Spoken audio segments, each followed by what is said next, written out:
कभी सोचा है कि ये जो क्लासिक वीडियो गेम्स हैं जो हम सबको इतनी पसंद हैं, आखिर ये बनती कैसे हैं? तो चलें आज देखते हैं।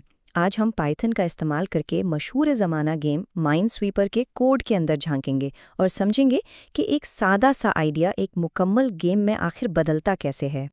तो असल सवाल ये नहीं कि पाइथन में गेम कैसे बनाया जाए। नहीं, असल सवाल ये है कि माइनस्वीपर जैसे एक सादा से आइडिया को लेकर पाइथन को इस्तेमाल करते हुए उसे एक मुकम्मल और इंटरैक्टिव गेम में कैसे तब्दील किया जाए। आइए इस सवाल का जवाब कदम ब कदम तलाश करते हैं। तो हमारे साथ इस सफ़र में शामिल हों, जहां हम एक बिल्कुल खाली स्क्रीन से शुरुआत करेंगे और इसे एक मुकम्मल खेलने के काबिल माइनस्वीपर गेम में बदल देंगे।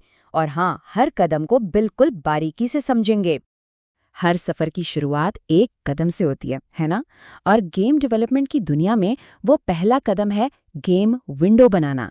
समझ लें कि यही वो कैनवस है जिस पर हमारा पूरा गेम पेंट किया जाएगा। अच्छा जी, तो ये 3 लाइनें हमारे पूरे गेम की बुनियाद हैं।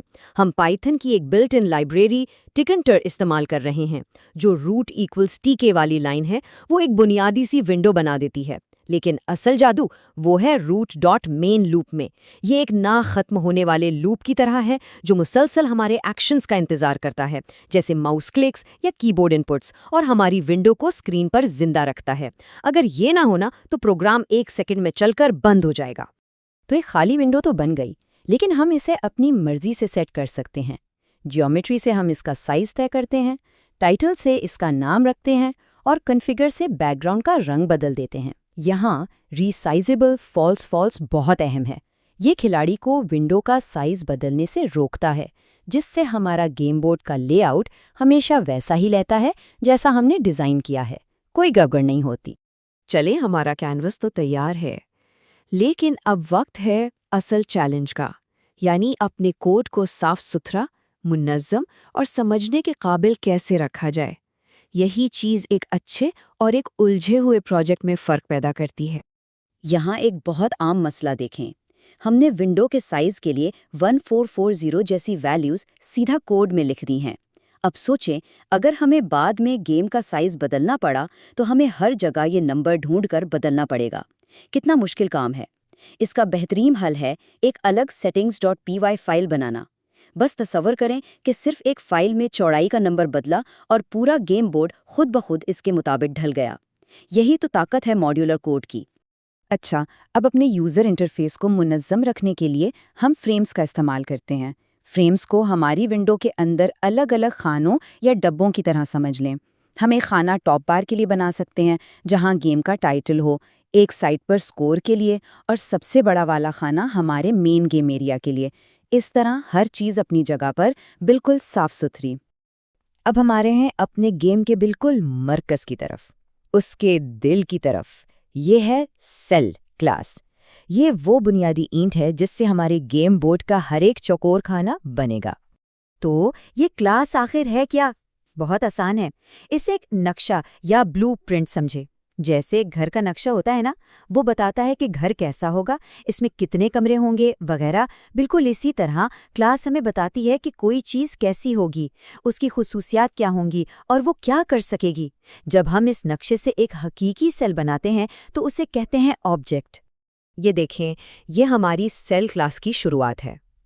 ये जो इनिट मेथड है ना, ये एक ख़ास कंस्ट्रक्टर है जो तब चलता है जब भी कोई नया सेल ऑब्जेक्ट बनता है। यहाँ is mine is equals to false की डिफ़ॉल्ट वैल्यू बहुत अहम है। ये यकीनी बनाती है कि जब भी कोई नया सेल बनेगा, वो पहले से एक महफूज सेल होगा जिसमें माइन नहीं होगी। बाद में हम अपनी मर्जी से किसी भी सेल को माइन बना सकते हैं। ठीक है, तो हमारे पास सेल का ब्लूप्रिंट आ चुका है।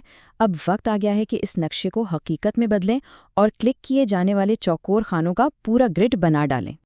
देखें, किंटम में चीज़ों को स्क्रीन पर रखने के 2 अहम तरीके हैं। एक है डॉट प्लेस, जिसमें हमें हर चीज़ के लिए पिक्सल में सही जगह बतानी पड़ती है, जो बहुत गैर लचकदार है। दूसरी तरफ है डॉट ग्रिड, जो हमें कतारों और कॉलमों का एक सिस्टम देता है। ये बहुत ज़्यादा ताकतवर है क्योंकि ये खुद ही लेआउट को एडजस्ट कर लेता है, जो हमारे जैसे ग्रिड वाले गेम के लिए बिल्कुल बेहतरीन है। और यही तो प्रोग्रामिंग का जादू है। एक एक करके 36 सेल्स बनाने के बजाय हम सिर्फ चंद लाइनों में एक नेस्टेड लूप इस्तेमाल करते हैं।